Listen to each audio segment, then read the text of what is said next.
Las áreas quirúrgicas siempre han estado dominadas por hombres, pero hoy en día hay muchas más mujeres que están haciendo parte de los quirófanos, que están haciendo áreas quirúrgicas, especialidades quirúrgicas, y hoy tengo el gusto de presentarles a la doctora Paula Valderrama. Ella es residente de ortopedia y traumatología aquí en Alemania en su segundo año. Hola, amigo de Explora, mi nombre es Odette. Espero que disfruten esta entrevista tanto como yo y que aprendan. Y si su sueño es venir para Alemania y hacer ortopedia y traumatología, quédense que les va a interesar muchísimo. Hola Paula, ¿cómo estás? Me encanta tenerte por acá. Quisiera entonces que tú misma te presentes, que tú misma nos cuentes quién eres. Hola Odette, gracias por la invitación. Claro que sí. Como ya muy bien me presentaste, me llamo Paula, yo soy de Colombia. Me gradué en el 2019 y me encuentro en Alemania desde el 2023. Ya estoy en mi segundo año de residencia y pues digamos que en mi caso fue una fortuna poder entrar casi que de una vez a la especialidad de mis sueños, que siempre ha sido ortopedia y traumatología. Excelente. Paula, cuéntanos qué haces apenas llegas al hospital. ¿A qué hora entras? ¿A qué hora sales? ¿A qué hora pasas ronda? Yo quiero saber todo. Cuéntame todo. Bueno, digamos que en mi hospital solo es un hospital de ortopedia, porque antes de empezar aquí está el traumatólogo y el ortopedista. Obviamente la especialidad completa es ortopedia y traumatología, pero pues Ujú. hay muchos colegas que están en la parte de trauma y yo estoy en la parte de ortopedia, es decir, es un hospital que de alguna manera programa sus cirugías. Entonces ahí es como una gran diferencia. ¿Cómo empieza mi día? Inicia a las 7:15 de la mañana. Sin embargo, yo siempre he sido una persona que llega mucho más antes para poder verificar las historias de los pacientes, y más porque en ortopedia usualmente no tiene que estar pendiente de que la persona con el terapeuta físico pues haya logrado la movilidad, y con eso yo poder darle la salida. Es decir, yo llego unos minutos antes, casi media hora antes, para empezar a revisar este tipo de cosas de mis pacientes, cuadrarlo del día, porque muchas veces cuando me toca entrar a cirugía, hago la revista y tengo que estar en cirugía y ya después no tengo tiempo como para terminar de cuadrar estos detalles. Entonces, claro, me toca estar ahí como muy ordenada en ese tema. El horario empieza a las 7:15, entonces digamos que lo que dice el hospital es llegan a las 7:15 y la visita empieza a las 7:20. Yo inicio igual mi visita a las 7:15 porque acá en Alemania los cambios de vendajes o digamos las curaciones las hace es el ortopedista y no las hace enfermería. Entonces, claro, eso son como cositas que van quitando tiempo. Uno tiene acá su carrito de curaciones, entonces uno pasa revista con el carrito de curaciones. Y digamos que los posoperatorios, si es el primer día, uno revisa que pues no haya como sangrado mucho. Si está seco, se puede dejar al siguiente día el cambio. O si tienen drenajes, los drenajes usualmente se quitan el primer día cuando, digamos, no han producido demasiado. Entonces, según eso, nos dividimos los pisos como tal, porque en endoprótesis, en el servicio en el que estoy, son muchos pacientes. Entonces, pueden ser al día 40 pacientes que hay que pasar la revista. Nos dividimos con nuestros compañeros y usualmente yo hago la visita de 8 pacientes en promedio. Entonces, claro, reviso que todo esté bien, que el vendaje esté seco, que la movilidad o pues la parte del sistema nervioso, motor y sensitivo esté intacto pues después de las cirugías. Y ya después de eso como que uno empieza a cuadrar y según pues terapia física y según cuántos días haya llevado ya después de la cirugía, se cuadra la radiografía y se cuadra el tema de las cartas de salida. Ya cuando tengo que terminar, como son 8 pacientes, y si tengo que entrar a salas de cirugía, resulta que las cirugías acá en Alemania inician el corte, inicio de corte, literalmente es 8:05. Significa que uno tiene que estar antes cambiado en el quirófano, faltando un cuarto para las 8. Entonces, claro, uno Ya me llega, perdí. sí, es que es súper complejo, pero digamos que acá son como muy estrictos con el tema del horario. Yo termino la revista, no sé, tú a las 7:45 y depende de lo que tengo programado en el día, entonces o estoy en la estación o estoy programada para salas de cirugía. En otro momento en ortopedia infantil, que fue donde comencé, me programaban también sala de yesos o consulta. Pero pues digamos que eso era un poco más flexible, ahí sí tenía como una pausa de 20 minutos a las 11:30, que es cuando hacen ellos las pausas usualmente. En endoprótesis funciona diferente, entonces si tengo trabajo de estación, lo que hago es documentar la visita con calma, estar pendiente de las llamadas de enfermería y después a eso tipo de las 9:30 es cuando ya tengo que ingresar los pacientes que se van a operar los días siguientes. Entonces ahí es cuando ya me dirijo a la parte de ingresos, empiezo a como ordenar o digamos preparar, mejor dicho, todos los documentos para los pacientes que se van a operar, que son los consentimientos, revisar las imágenes que estén actualizadas, me, como ingresar los medicamentos en el sistema, lo que toman los pacientes, dejar todo esto preparado. El tema de las pausas, pues es como a veces complejo. Digamos que en los trabajos de estación, la pausa no es algo que esté bloqueada automáticamente, como en la Para consulta que mí sí, lo está. siento. Acá en ortopedia no. En estación uno toma su tiempo de pausa. Entonces, si puedo a Ok. las 11:30 hacer mi tiempo de pausa, lo hago. Obviamente te dicen cómo tienes derecho a la pausa, es a las 11:30. O sea, como que funciona en consultas, si te la dan y literalmente te marcan el esto de pausa. En estaciones un poco diferentes según cuántos pacientes tengan. Entonces, básicamente a mí sí me toca como estar mirando. Si yo veo que estoy preparando algo, no tengo muchos pacientes acumulados, hago la pausa a las 11:30, si no, pues la hago más tarde a las 12. Si estoy en salas de cirugía ya es otro tema diferente porque en salas de cirugía como tal no hay pausa. Entonces, ¿en qué momento yo como? Pues es entre momentos de cirugía. Y eso porque acá los cambios son extremadamente rápidos de salas y la anestesia es a mil porque literalmente son 8 horas para operar. Y Bueno, ya esa es una después, pregunta que te tengo que hacer y que creo que a todo el mundo le interesa. ¿Cuándo comenzaste a operar? ¿Cuándo comenzaste a ingresar al quirófano? ¿Y cómo es el tema de las salas de cirugía? ¿Cómo es el tema del quirófano aquí en Alemania? bueno, digamos que el primer año es un año en el que uno casi no entra a salas de cirugía.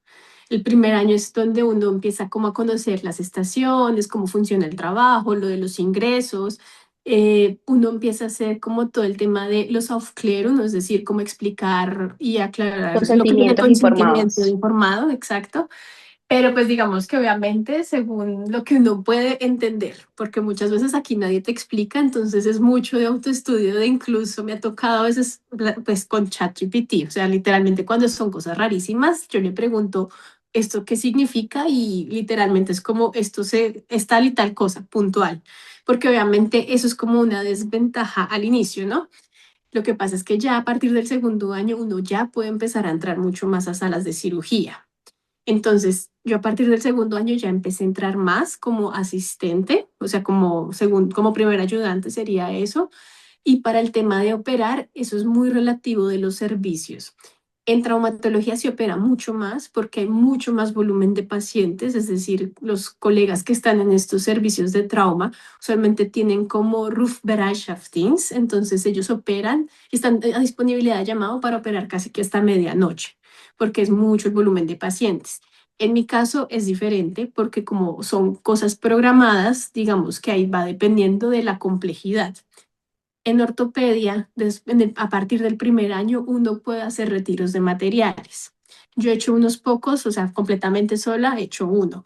Y he empezado, pues, hasta en ortopedia infantil. En el primer año sí hice ya lo último, al final de mi primer año unas cirugías solas como miofasciotomías o colocar plaquitas sencillas, o sea, cosas que son relativamente sencillas para el nivel de experticia. No me van a soltar una osteotomía compleja de la cadera porque pues eso requiere de mucho entrenamiento y de mucho más experiencia. Pero pues obviamente eso depende mucho. ¿De qué depende acá entrar a salas de cirugía? Siento yo que es algo que uno debería también tener en mente y es el sistema de mentores. He escuchado también mucho que en Alemania es importante siempre encontrar ese mentor para la parte quirúrgica con el cual tú te puedas como pegar con él y él te vaya haciendo ese acompañamiento porque así mismo te conoce y te va a soltar muchas más cosas. Entonces, eso es como lo que uno tiene siempre que apuntarle en la parte quirúrgica, buscar ese mentor, que a veces no es tan fácil porque pues uno no se lleva bien con todo el mundo o pues uno siente con quién sí, con quién no, pero pues es algo que también le diría a las personas si están pensando cómo hacerlo acá, un sistema de mentores sirve y con un mentor uno puede operar muchísimo más. Paula, acabas de decir como que casi no tienes pausa, que son 8 horas seguidas operando. Es como así. O sea, no hay pausa. no comes, no vas al baño. A veces no es tan fácil ir a comer.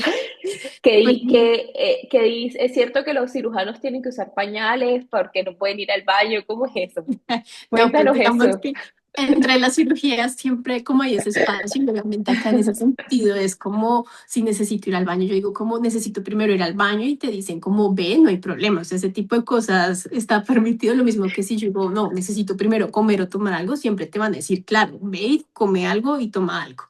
Pero a veces no hay tiempo porque digamos que acá se rigen mucho con el tema de los tiempos. Entonces, si la cirugía está programada para una hora, tiene que hacerse en una hora.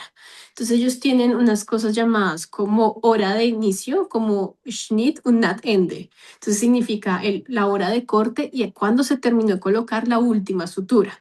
Si eso es una hora, ellos se fijan mucho en eso como para tema también de gastos y de costos, creería yo. Entonces, claro, todo tiene que ser automatizado. Entonces, listo, anestesia, siempre anestesia como tal, o da la inducción anestésica en una sala especial para la inducción anestésica. Y el paciente, cuando ya está anestesiado, a uno lo llaman y le dicen, ya se puede como acomodar al paciente. Entonces, si necesita soportes para el reemplazo, si necesita algo, entonces se tienen que colocar los soportes, se coloca el paciente ya anestesiado en la posición, con los, como con unas, como unas marcaciones, como con las, ay, esos son, como que haz de cuenta que son una especie como de campos quirúrgicos, pero eso se coloca siempre para marcar el lado que se va a operar, por ejemplo, en ortopedia. Entonces, claro, cuando ya el paciente entra a sala de cirugía, a donde se va a operar y donde está la instrumentadora, el paciente ya está anestesiado y ya está colocado en la posición correcta. Entonces ahí simplemente es que el cirujano tiene que empezar a lavarse, lavar el paciente, se colocan los campos quirúrgicos, se hace todo el tema de la pausa de seguridad y arranca la cirugía. Y lo mismo, muchas veces sí están muy cortos de tiempo, usualmente también, así como hay una sala de inducción, hay una sala de extubación. Entonces, claro, no tienen que Ujú. esperar a que el paciente esté totalmente extubado en la sala perdiendo el tiempo, sino que se traslada a la otra sala de extubación y en la sala donde se operó entra la parte El de limpieza. siguiente. Ah, bueno. Exacto, con eso el siguiente ya está listo y fluye mucho más. Entonces, claro, al final son pocos minutos que tiene uno de pausa para literalmente ir al baño o comer algo y seguir. Wow. O sea, no Entonces, hay pausa. en cirugía realmente no hay pausa. A no ser que digan cómo estamos hoy relativamente relajados, hay una sala que tiene pausa. Pero esas pausas es más como para enfermería o bueno, para lo que sería Pflege Assistant, instrumentación y de pronto para anestesia. El cirujano usualmente no tiene pausa, es como entre cirugías que tienen la Ay, ay, pausa. ay.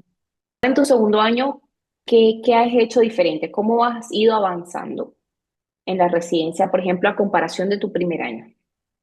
Bueno, digamos que ahorita el tema de entrar mucho más a asistir salas de cirugía es una gran diferencia. En el primer año me concentré más como en la parte de consulta, de la estación. Obviamente eso me sirvió porque manejo mucho mejor la estación. Pero digamos que ahorita lo que ha cambiado es que literalmente he mejorado mucho, no solamente en dar la asistencia, sino también en ciertas cosas como habilidades quirúrgicas. Entonces, por ejemplo, acá los cirujanos en mi hospital, para cerrar fascias, incluso en ortopedia, lo hacen con suturas, o sea, discontinuas. Entonces, claro, el tema de anudar es el que está asistiendo, tiene que anudar mientras el cirujano va pasando los hilos de sutura. Es muy raro cuando hacen una sutura continua. O por ejemplo, ya cuando dicen como, no sé, estamos cortos de tiempo y nos toca suturar de a dos, entonces ahí es donde uno también empieza como a tener estas pequeñas prácticas, pero que sirven un montón al final.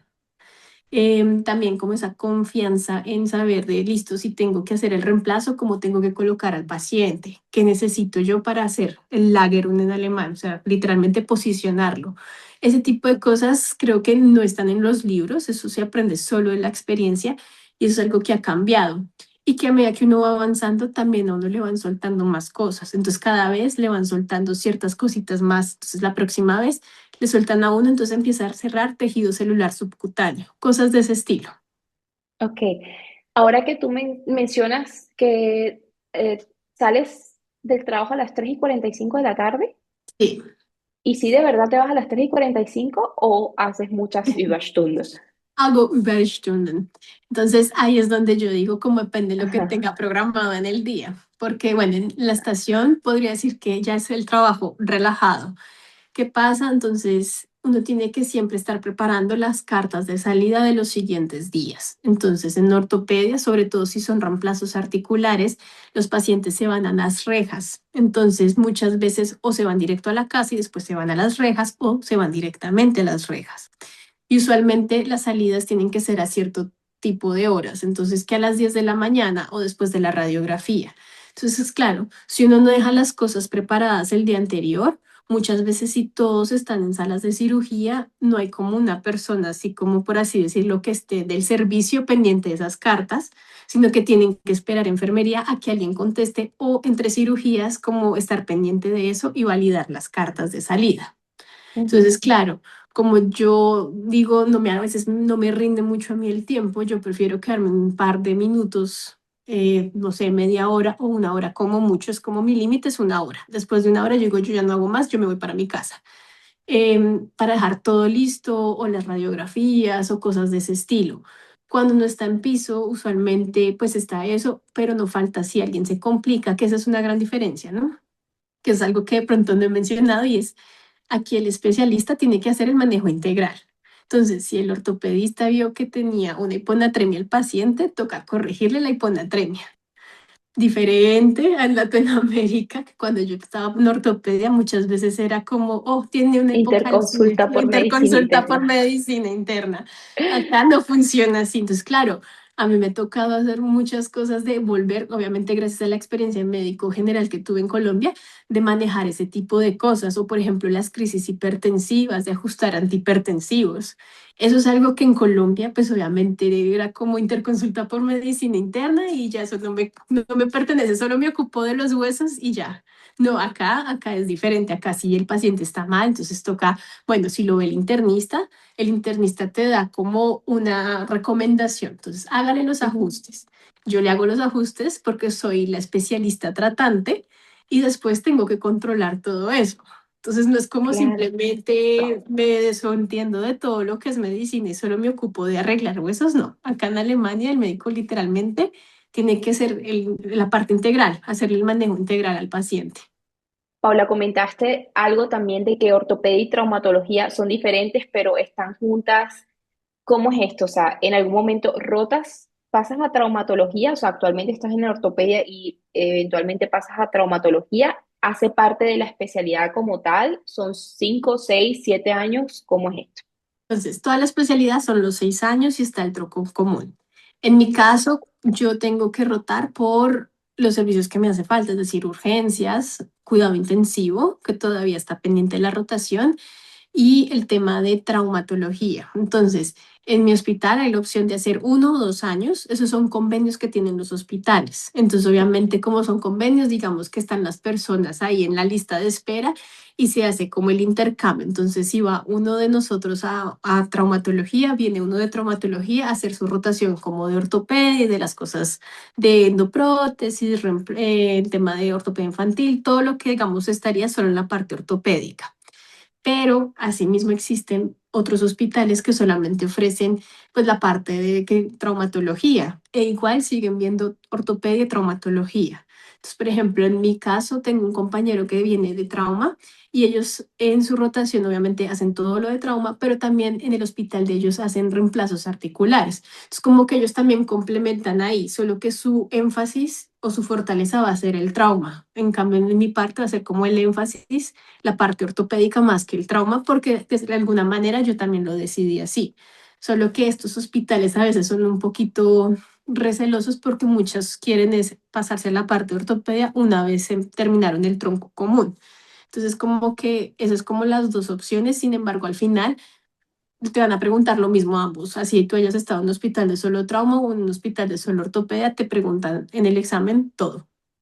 Y al final el título es ortopedista y Y traumatólogo. traumatología. Entonces, si tú te gradúas, igual tienes que saber hacer las cosas de trauma, que por eso es importante también uno mismo pedir, bueno, si con un año no me alcanza, yo quiero quedarme otro año más haciendo todo el tema de trauma.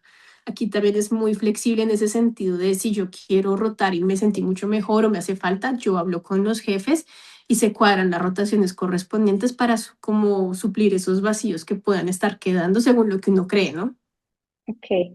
Y explícame cómo es el tema de un falchirurgi. ¿Cuál es la diferencia entre un falchirurgi vendría siendo como cirugía de accidentes si se traduce realmente literal y Sí. ortopedia y traumatología? Entonces, pues acá digamos que ambos son lo mismo.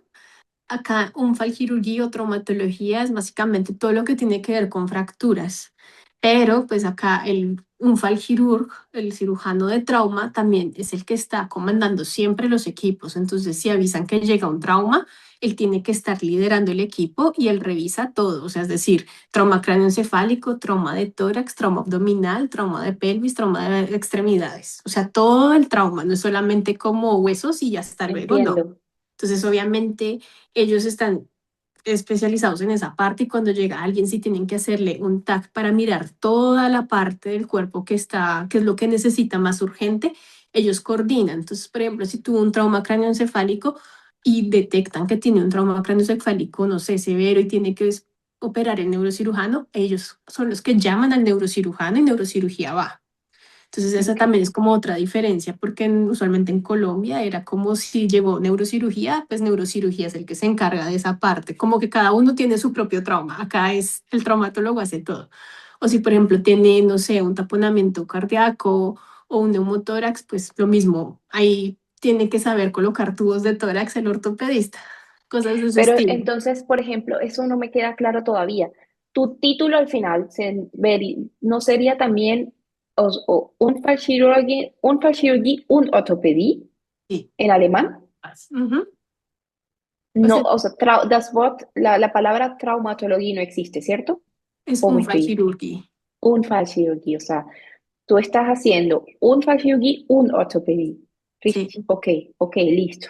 Ahora sí, ya me queda claro porque pensé en algún momento que eran como dos cosas No, no, aparte. no, es como lo mismo. Lo que pasa es que acá el trauma literalmente es todo. No es como Sí, solamente sí. de veo las fracturas y ya, pero si tiene un trauma de abdomen ya no es mi paciente, no, acá sigue siendo el paciente también de un falchirurgia. ¿En qué te gustaría subespecializarte? O sea, aquí sabemos que Alemania hay incluso la posibilidad que durante la residencia ya ir como enfocándose en esa subespecialidad que uno después quiere hacer. ¿Qué Sí. te gustaría hacer a ti? Si Bueno, ya yo cuando sabes. llegué a Alemania y dije siempre quiero hacer ortopedia infantil porque me gustó mucho en Colombia. Pero siento que, y por eso yo empecé de hecho en ortopedia infantil, que es algo también muy inusual siendo de primer año iniciar directamente. Como tú mencionabas, uno tiene esa opción de ir teniendo ese contacto, e irse especializando poco a poco en ese sentido. Pero digamos que para mí era claro que tenía que rotar y ahorita estoy como en todo este tema y obviamente a mí me gusta todo siempre, entonces como que no tengo muy claro muchas veces si solamente quedarme en ortopedia infantil o hacer algo adicional, porque la ventaja es que acá en Alemania no puedo hacer muchas cosas, ¿no? No es como simplemente la limitación en la camisa de fuerza, que ya cuando hago algo no puedo hacer nada más, no. Siempre existe la posibilidad de tener esas subespecialidades. Entonces todavía yo estoy como muy abierta a explorar todo y pues no sé, esperar a ver si al final termino siendo solo ortopedista infantil o si cambio de subespecialidad. Pero igual me gusta Súper. todo. ¿Ya estás haciendo turnos de noche y cuándo comenzaste a hacer turnos de noche? ¿Cuándo quedaste completamente solita que todo es tu responsabilidad? Bueno, digamos, ya como tal haciendo turnos de noche, yo empecé inicialmente a los 3 meses de haber iniciado solamente a hacer como unos turnos de sábado día de apoyo. Con eso así yo también conocía cómo funcionaba el sistema, cómo funcionaba, por ejemplo, los otros servicios, los pacientes de pie, de deporte, o sea, literalmente cómo tener en cuenta toda esta logística y si llegaba una urgencia, cómo proceder ante la urgencia, ¿sí? Porque siempre hay dos personas, usualmente el sábado, el que hace las 24 horas y el que está de apoyo. Yo en algún momento yo no me sentía tan segura y yo lo hablé con la persona que organizaba los turnos y yo le dije como yo todavía no estoy segura de empezar a hacer los turnos porque hay muchas cosas de la parte burocrática que yo no domino. Entonces, por ejemplo, para mí que me dijeran es que si el paciente hizo, no sé, un déficit neurológico y yo creo que está haciendo una CB, tengo que llamar a un hospital, al neurólogo y decirle, voy a mandarte este paciente, tal vez tiene una CB, por favor, míralo. O sea, ese tipo de cosas que yo en Colombia no tenía que hacer porque pues en Colombia usualmente no es así. ese tipo de cosas yo como que no lo captaba. Yo decía, pero ¿cómo así? Que tengo que llamar a todo lado y tengo que entonces hablar con el neurólogo, luego dar aviso a enfermería que por favor pidan el transporte, luego mandar al paciente, ese tipo de cosas. Yo obviamente decía, yo no soy capaz en un turno sola hacer todo esto. Entonces él me dijo, como listo, no te preocupes. Yo me demoré en iniciar los turnos de noche, debo decir, pero obviamente haciendo muchos turnos de sábado a día. Yo empecé aproximadamente a los 6 meses, entre Ujú. semana. Y ya después, entonces ya no era solamente entre semanas, sino de viernes a sábado y luego pues lo que son festivos o cosas de ese estilo. Entonces digamos que eso va, es muy diferente en cada hospital, no todos tienen como esa suerte de decir como me demoré en iniciar los turnos, muchas veces son iniciamos de una vez a los 3 meses o iniciamos a los 2 meses. Pero pues digamos que en mi caso me permitió fue hablar con la persona que organizaba y comentarle el caso, decirle como, oye, yo todavía no me siento preparada, prefiero literalmente seguir viniendo todos los sábados o pues un sábado por medio para yo estar completamente segura porque en los turnos de noche uno está solo, o sea, ¿Y literalmente cómo es te como sientes en los turnos de noche? O sea, ¿son así tipo el voltaje fuerte o son más es relajados de que puedes dormir y, Esto depende mucho de los turnos. Usualmente hay turnos en los que si uno puede descansar es una maravilla y hay otros turnos en los que es mucho más movido. Entonces, o llegan las urgencias o de pronto pasaron una urgencia a quirófano y toca pues entrar a operar, pero es literalmente el que está uno, pues digamos en mi caso, si me toca entrar a cirugía, el teléfono queda ahí y pues enfermería queda como ahí pendientes literalmente de si llaman y es algo urgente, tiene que ser urgente y si le tocan anestesiólogo solucionarlo, lo soluciona mientras yo salgo de cirugía, como ese tipo de cosas. wow. Eh, es que es un poco complejo ahí, pero digamos que es muy diferente en cuanto a la carga, por lo que es un hospital que, digamos, de alguna manera es programado, tiene menor volumen de pacientes con respecto a un FAL. Un FAL sí es un poco más movido todo el tiempo en urgencias y muchas veces no se Ujú. duerme. Entonces es esa parte, pero sí ya hago turnos de noche y a veces el miedo constante, o sea, que se caiga el paciente y que te llamen, no es que se cayó, entonces todo el protocolo de caída. O no sé, tiene el dolor o en pues, las urgencias quirúrgicas en ortopedia. Entonces, por ejemplo, si hizo un síndrome compartimental, entonces ese tipo de cosas da como susto, pero ya uno las aprende y cómo ya funciona saber cómo funciona la parte burocrática que llamó al overarse, al que está a disponibilidad. Él usualmente uno le dice cómo vamos a hacer esto, o llama a tal persona, o ve organizando y uno lo organiza con el teléfono, pero funciona. Paula, cuéntanos cómo describirías la estructura de la residencia en ortopedia y traumatología en Alemania. ¿Crees que hay una diferencia, por ejemplo, muy grande con Latinoamérica? Bueno, digamos que aquí a nivel general la estructura de las residencias es un poco diferente en cuanto a Latinoamérica. En la parte quirúrgica hay una parte que es el tronco común con las especialidades, es decir, tenemos que ver especialmente 2 años del tronco común y esto incluye 6 meses de anestesia, 6 meses de urgencias y un año en la parte quirúrgica que, por ejemplo, si eres de cirugía general, te puede valer un poco también ortopedia y viceversa. Y ya después, los otros 4 años siguientes, pues ya es como tal ortopedia y traumatología. ¿Qué diferencias hay? Que aquí usualmente o en general todo es de manera autónoma.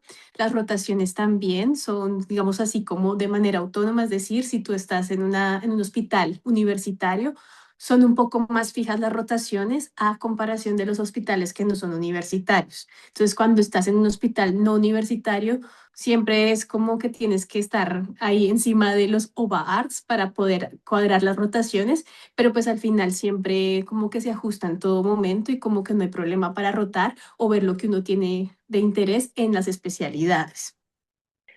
¿Qué diferencias destacarías respecto a la formación médica, por ejemplo, en Colombia? Bueno, digamos que con respecto a la formación académica en las especialidades en Colombia, es que, bueno, como ya lo mencioné, no hay como tal un plan de rotaciones, uno busca sus propias rotaciones. No hay como tal un plan de estudios que te estén diciendo cómo vamos a ver mañana tal tema, dentro de 8 días vamos a ver tal tema, sino que estos temas se van haciendo en el día a día, es decir, uno va leyendo según lo que va viendo en el día a día y al final como tal hay un examen único, que en ese examen es cuando te evalúan toda la residencia, todo el conocimiento, lo hace la Cámara de Médicos y ahí es cuando tú tienes que demostrar que tienes como el conocimiento de los temas correspondientes a la especialidad. Otra diferencia que hay, como ya lo mencioné, no hay como tal el tema de las presentaciones que muchas veces en las residencias en Colombia hay, de vamos a preparar un tema para dentro de 8 días. Esto acá el estudio es muy autónomo. Sin embargo, pues digamos que eso va dependiendo de lo que uno va viendo, porque asimismo acá también siento yo que hay temas un poco más complejos que lo que ve en Latinoamérica y muchas veces también uno se enfoca más en ciertos temas un poco más especializados, por así decirlo, comparado con de pronto los conocimientos que uno puede ver, que sería lo básico en Colombia. Entonces, si en ortopedia y traumatología en Colombia ven mucho trauma, aquí también se ve el trauma, obviamente, pero por ejemplo, en mi caso, que estoy en un hospital de ortopedia, yo me enfoco mucho en la parte ortopédica y en cosas muy especializadas, por ejemplo, de reemplazos articulares, que es mi actual rotación. Entonces, como que eso es un poco la diferencia, sin embargo, me parece muy interesante porque puedo ver muchas más cosas y profundizar en cosas que sé que en Latinoamérica no son el día a día. ¿Nos puedes contar algo sobre, por ejemplo, habilidades o conocimientos que te sorprendieron así, tipo en el sistema alemán que no viste en Colombia o que de repente aquí en Alemania le dan más importancia?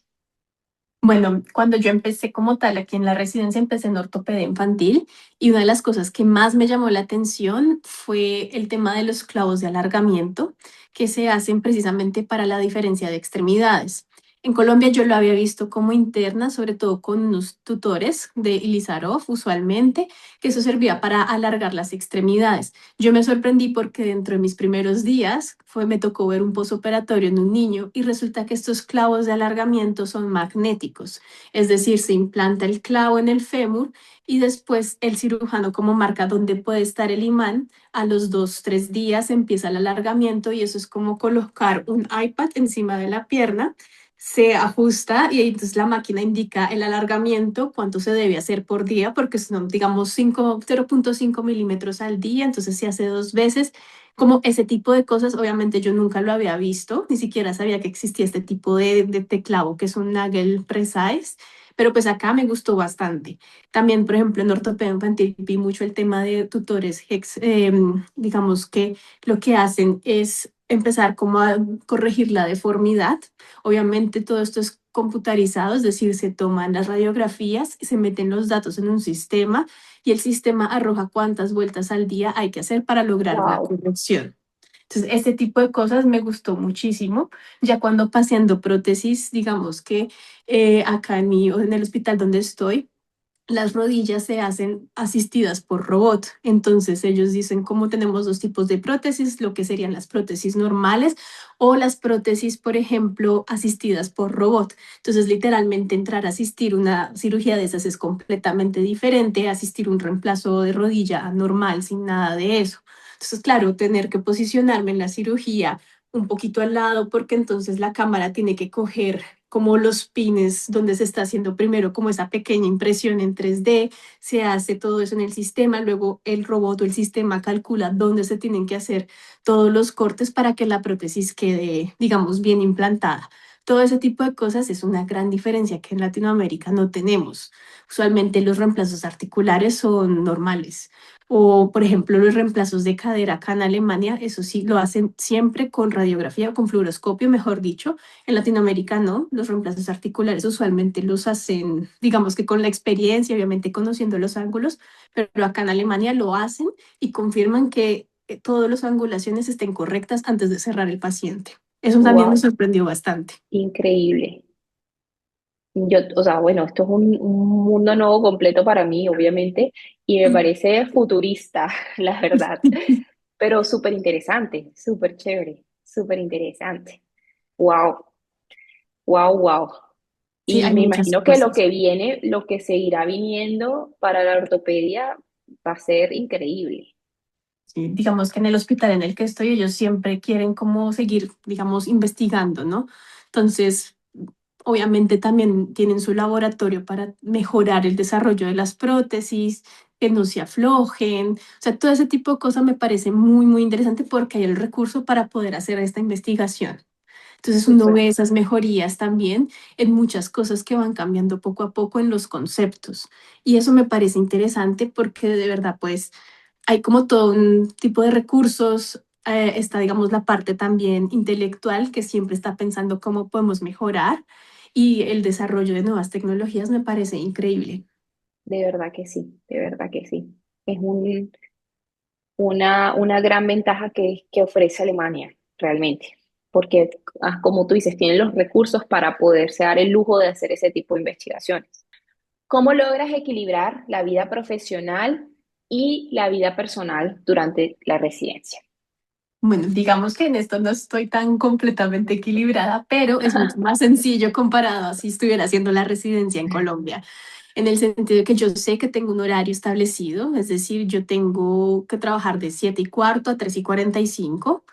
Ese es mi horario fijo y sé que a las 3:45 yo puedo irme para la casa. Obviamente depende si tengo o no tengo más trabajo, pero digamos que yo sé que no tengo que estar quedándome a altas horas de la noche, ni llegar a mi casa simplemente o a revisar un tema, acostarme a dormir y al otro día no. Entonces eso me permite que en mi tiempo libre pues pueda dedicarme a hacer ejercicio, que pueda llevar lo que sería la calidad de vida. Es decir, son cosas que uno ve como mínimo, o sea, que de pronto en Latinoamérica es muy difícil porque no hay horarios que se respetan, pero por lo menos saber que si me tengo que ir a comprar las cosas de mi mercado, lo tengo, o sea, tengo el tiempo. Asimismo, el tema de descansar los fines de semana, como los turnos son diferentes. Siempre hay alguien que está de turno, pero no es como que yo tenga que estar todo el tiempo el fin de semana. Entonces, siempre voy a tener de alguna manera un fin de semana libre y en ese fin de semana libre yo sé que puedo planear cosas. Entonces, o verme con mis amigos, salir a comer o simplemente salir como a conocer ciudades o países que estén cerca de la región. Entonces, digamos que es ahí un poco el equilibrio también con estudiar, pero es muy diferente y se logra de alguna manera. Claro, es que, por ejemplo, en Colombia uno siempre escucha, por ejemplo, lo de los turnos de castigo o que de repente haces un turno de noche y al día siguiente tienes que hacer una revisión de tema y, Exactamente. o sea, calidad de vida cero. Exactamente. Por la misma la calidad de vida fue por lo que decidí venir a Alemania. Lo tenía más que claro en eso. Paula, creo que para nadie es un secreto que el hablar alemán es súper importante. ¿Qué nivel consideras tú que una persona tiene que tener para comenzar una residencia aquí en Alemania? Te pregunto porque si bien un B2 uno hace un examen y tiene un certificado, por ejemplo, en mi caso personal, yo tenía un B2 pero yo no me sentía un B2. O sea, ese B2 vino con el tiempo. ¿Tú qué puedes, o sea, qué podrías decir al respecto? ¿Qué opinas sobre ese nivel de alemán que dice que uno tiene, pero que al final tú llegas al hospital y, Dios, De no es acuerdo. lo que pensaba? En ese contexto, creo que sí es indispensable llegar a un C1. Porque Ujú. pese a que uno no tenga un C1 en su momento, sí le da muchas herramientas para poder entender un poco más ciertas cosas y para que el mismo idioma se vaya desarrollando. Como tú bien lo dices, cuando uno llega acá a Alemania no es el nivel real. Es decir, yo puedo presentar un examen, pero no es un nivel real. El nivel real se va desarrollando o va mejorando a medida que uno tiene contacto con los pacientes y ahí es cuando uno realmente entiende que tener un nivel de C1, por cómo ellos hablan, permite que uno entienda muchas más cosas. Y eso facilita un montón la comunicación con los pacientes, con enfermería, con los Oberärzte. Mejor dicho, eso es como lo más indispensable. Es, digamos que para iniciar todos los requisitos uno necesita un B2, digamos que eso es lo que a uno Ujú. le ayuda, pero realmente entre uno más pueda avanzar en un idioma siempre va a ser muchísimo mejor, sobre todo porque en el día a día el idioma o el nivel que predomina son esos niveles de C1, expresiones que uno no entiende y que muchas veces no están tampoco en un libro.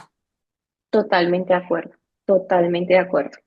Yo sí creo también que el tiempo es un factor súper importante y es que si bien tú vas a tu curso y uno trata, por ejemplo, estoy segura, todo el mundo trata de mejorar su alemán, de estar como aprendiendo todo el tiempo, yo creo también que el tiempo cumple un factor tan importante porque no es lo mismo como yo hablo hoy a como yo hablaba hace 5 años.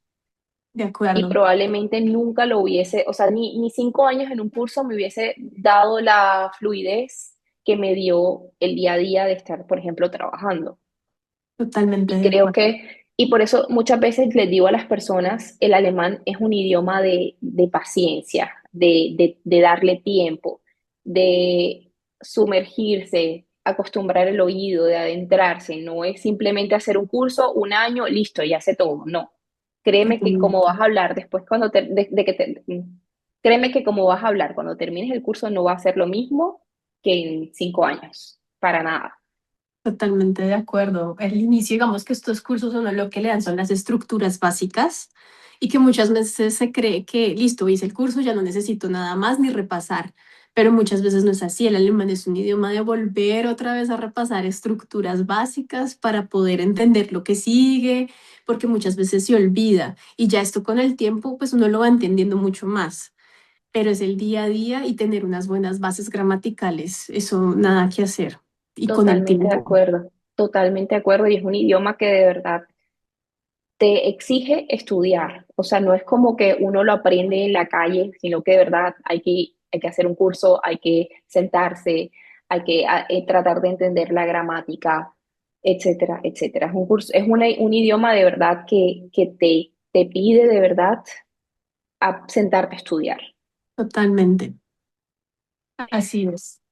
No, por ejemplo, a mí en mi caso, yo cometí el error de seguir trabajando y estudiar alemán en su momento en Mm. Colombia. Y yo, en mi cabeza, no sé, inocencia de boba, pensaba, bueno, voy a la clase 2 horas, hago la tarea y listo. No, no. Realmente es un idioma que te pide que le inviertas, no sé, 5 o 6 horas al día, literal, sentada a estudiar y no esas 2 horas que uno va a la clase, por ejemplo. Sí, así es. A mí me pasa algo Bueno, similar. Vamos, sí, que yo también estudiaba y trabajaba al mismo tiempo, pero obviamente uno notaba mucho cuando así dejara pasar uno un día o un fin de semana de no estudio, llegaba uno después otra vez perdido porque es un idioma no tan sencillo y que uno no está en contacto con el idioma en Colombia. Es como totalmente. en el inglés uno lo encuentra mucho más fácil, pero el no tener acostumbrado el oído ni tampoco estar en ese contacto hace que se olvide muy rápidamente. Entonces De es acuerdo. constancia.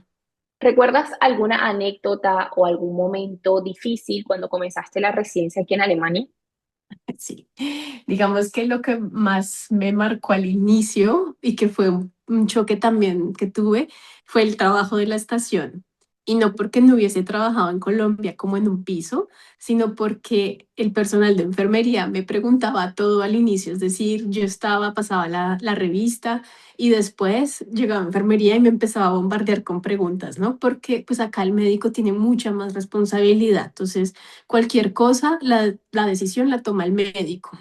Entonces, por ejemplo, como ese tipo de cosas de, bueno, tomar las muestras de sangre, canalizar, aplicar ciertos medicamentos que solo lo tiene la responsabilidad, la tiene el médico, las transfusiones, que también es del médico, literalmente como colgar la bolsita de la sangre en el paciente, que en Colombia no lo hacía yo, lo hacía la enfermería, o sea, esa enfermería hacía esto, yo simplemente vigilaba 15 minutos. Pero como ese tipo de cosas que yo nunca le presté atención a esos detalles tan finos allá, obviamente a mí al principio me costó mucho. Y lo otro fue el tema del teléfono. El tema del teléfono es un tema que de por sí siempre he odiado hablar por teléfono, Ay, pero acá hacerlo en terrible. alemán es otra cosa y tener ese miedo constante de me Te están entiendo. llamando, no sé qué, no sé si le voy a entender lo que me están diciendo, o por lo menos cuando me decían tienes que llamar a preguntar Ay, o a eso es una lo peor. preconsulta, yo decía, ¿y ahora cómo lo voy a decir yo en mi cabeza para poder transmitir y que me entiendan? Te entiendo totalmente, Entonces, pero yo debo admitir que todavía me pasa. pues a mí todavía también, pero ya como que cuando uno siente la confianza en el idioma mejora un poco, uno dice, bueno, si no Sí, sí, entendí, sí le digo, no mejora, entendí. pero yo sigo odiando hablar por teléfono. O sea, cuando a mí me toca llamar, organizar algo por llamada, me da Sí, así como un nerviosito aquí, un nervio en el... es que No, no. se siente como incómodo decir, como claro, ellos notan que uno no domina el idioma y entonces uno dice, ¿será que sí me Exactamente, entendió? ¿Será que sí va a exactamente. funcionar?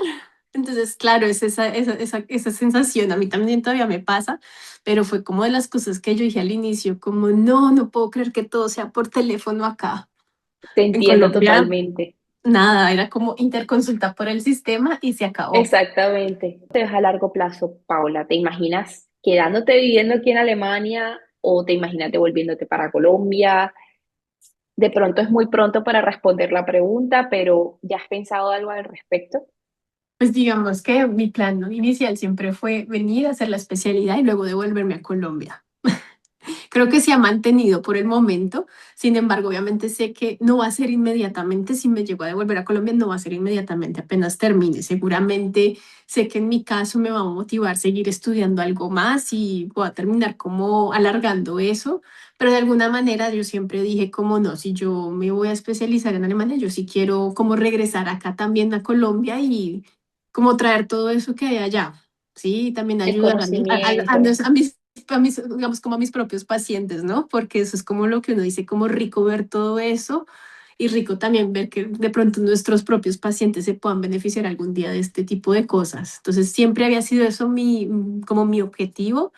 Ahorita no sé en qué tiempo va a ser, porque yo me conozco y sé que va a salir algo más y me va a gustar y voy a decir, no, yo también quiero hacer esto y de pronto se termine alargando un poco el tiempo de regreso, pero pues igual yo estoy abierta a todas las opciones hasta de quedarme acá. Mirando para atrás, si pudieras devolver el tiempo, ¿qué te hubiese gustado saber antes de haber iniciado este camino en Alemania? Uy, qué buena pregunta. Bueno, antes de iniciar, creo que de pronto a mí me hubiera gustado mucho en el momento en que yo inicié a investigar como todo el tema de Alemania, haber encontrado más personas que comentaran cómo es realmente hacer la especialidad acá. Obviamente, pues yo ya estoy acá, estoy feliz haciendo mi especialidad, pero si a mí en algún momento me hubieran dicho cómo es que tú empiezas a operar tarde, de pronto yo lo hubiera pensado, ¿no? Los colegas en Colombia operan un poco más rápido, obviamente la especialidad ya dura mucho menos, pero como esas pequeñeces, es como de primero averiguar realmente cómo funcionan las especialidades que uno cree que es lo que más le va a gustar a uno, o de pronto conseguir como un tema, no sé, de rotación o una hospitación antes de iniciar todo el proceso, pienso que también le ayudaría a muchas personas a también identificarse y decir como, bueno, o sea, me veo aquí haciendo esto todos los días en este ambiente, con los compañeros, cómo funciona el sistema, porque en que el sistema de salud funciona completamente diferente a lo que funciona en Colombia y nosotros crecimos médicamente allá. Entonces aquí también son como esos pequeños choques que uno tiene que ir mirando eso. Entonces a mí me hubiera gustado saber cómo más sobre, bueno, si quiero hacer esta especialidad, cómo funciona realmente, porque es una decisión bastante grande decir cómo me voy de mi país y voy a hacer una especialidad en otro país, en otro idioma completamente diferente, que no es el inglés. Entonces, Total, eso es como lo más importante y lo que a mí me hubiera gustado encontrar en su momento. totalmente de acuerdo. Si pudieras recomendarle a una persona en estos momentos, por ejemplo, que está en Latinoamérica y que también está soñando con hacer su especialidad en ortopedia, qué le recomendarías? Lo más importante es que empiece desde ya con el idioma. Así se demore, así tenga que volver a repetir los niveles, de verdad repetir un nivel en alemán no es un fracaso, realmente es una gran ayuda a futuro, porque de verdad es Totalmente de reforzar el acuerdo. idioma. Entonces, el principal consejo, si realmente alemán es lo que quieren, porque literalmente dicen como quiero vivir en ese país, me gusta la cultura, me gusta todo, es empezar desde ya con el idioma. Así se demoren, así estén, no sé, empezando con medicina, así estén en el internado en cualquier momento que quieran venir a Alemania y que ya estén estudiando el idioma, adelante en el futuro ustedes van a decir como menos mal empecé a tiempo porque me acorta también mucho trabajo y muchas cosas acá con el idioma. Yo Eso es también como creo que lo principal. dinero, sobre todo. Y dinero, exacto, porque también eso implica entonces que repetir exámenes, repetir la FCP y pues ya estando acá las condiciones cambian.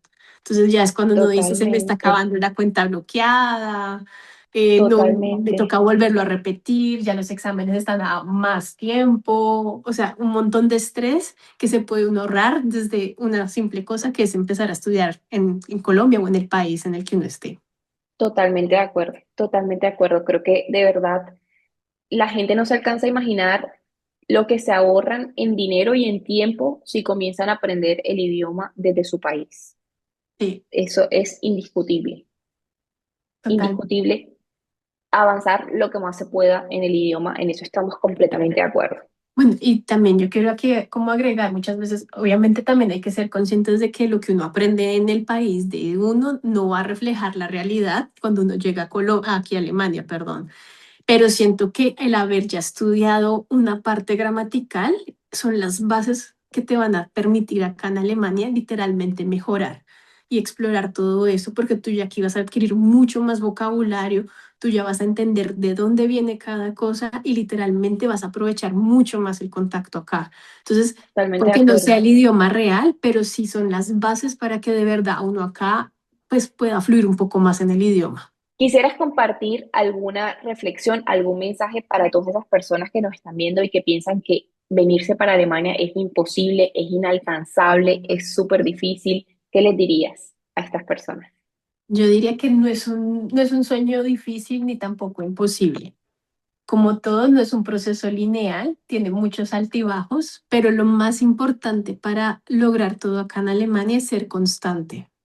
La constancia y la Totalmente. disciplina es lo que a uno realmente lo ayuda, porque en los momentos en que uno dice, como no sé, ¿será que sí hice bien? No siento que esté avanzando en el idioma, llegan muchos miedos, llegan las preocupaciones, pero si uno tiene claro ese objetivo y uno dice como, bueno, voy a seguir estudiando, o sea, estudiar es lo que uno más le ayuda usualmente, ¿no? Al final va a tener una recompensa. Y es ser constantes, literalmente. Van a haber muchos obstáculos, van a haber muchos altibajos, van a haber momentos en que uno va a decir cómo será que sí hice lo correcto en venirme, porque pues obviamente Totalmente. hay muchos factores, entonces que el clima, depende cuando uno llegue, pero al final literalmente la constancia es lo que a uno lo hace al final lograr ese objetivo. Totalmente. Sigue siendo un desafío, en eso estamos completamente de acuerdo, pero sí se puede. Y creo que Se tú y yo puede. somos el ejemplo de que sí se puede. Sí se puede aprender alemán, sí se puede alcanzar una residencia aquí en Alemania, sí se puede. Así es, incluso dentro de las residencias y muchas veces uno dice, ¿cómo será que sí? ¿Será que no? No, si se puede, es Totalmente. solamente ser constante. Exacto, la constancia, la disciplina, el esfuerzo. Yo siento, a diferencia que, por ejemplo, en Colombia, que Alemania es mucho de meritocracia. Si tú te esfuerzas, si tú eres bueno, si hablas bien alemán, las cosas se te van a dar. Y ellos Las también cosas lo se te van a reconocen, dar. en algún momento lo reconocen. Si lo reconocen, de pronto no como yo quisiera, debo admitirlo, a No, es que veces. son difíciles, pero en algún momento recibes el comentario de lo estás haciendo bien. Paula, para terminar, cuéntanos cómo te podemos encontrar en las redes sociales, en Instagram, en TikTok, y si las personas se pueden contactar contigo para seguir haciéndote preguntas. Espérate. Paula, para terminar, cuéntanos entonces cómo te podemos encontrar por las redes sociales y si las personitas que estén interesadas en ortopedia también te pueden escribir, contactarte y quizás hacerte algún tipo de pregunta sobre la residencia. Claro que sí. Yo aparezco en Instagram y en TikTok como paula.ortomed con TH. Usualmente yo en TikTok soy mucho más activa y comparto literalmente lo que es mi día a día. Es decir, yo allá sí les comparto como hoy me pasó esto en la residencia porque me gusta mostrarles genuinamente cómo es realmente la residencia acá. Obviamente también recibo muchas preguntas y siempre trato de contestar esas pequeñas dudas con respecto no solo a la residencia, sino también muchas veces en el proceso o como las Ujú. dudas de no sé cómo conseguir esto. Y pues siempre que tenga tiempo, pues claramente voy a contestarles, claro que sí. Ese es también el objetivo, ayudarnos entre nosotros de alguna manera. Bueno, aquí en la cajita de descripción entonces les voy a dejar el usuario de Paula de cómo aparece en Instagram, de cómo aparece en TikTok y vayan a seguirla, vayan a dejarle muchas preguntas, vayan a dejarle también muchos clics, muchos likes en sus publicaciones. Y Paula, de verdad, muchísimas gracias por este tiempo. Me encantó conocerte y además súper orgullosa de una compatriota que también está aquí en Alemania cumpliendo sus sueños de hacer su especialidad médica. Te deseamos el mayor éxito del mundo, que sigas logrando todos los sueños, todos los objetivos que en algún momento te propusiste, como ya lo has venido haciendo. Y nuevamente, muchísimas gracias por tu tiempo. Muchísimas gracias por la invitación y me encanta esta iniciativa de estar mostrando cómo funciona todo acá. Me parece maravilloso. Como les mencioné, en algún momento me hubiera gustado ver todo esto antes de venir.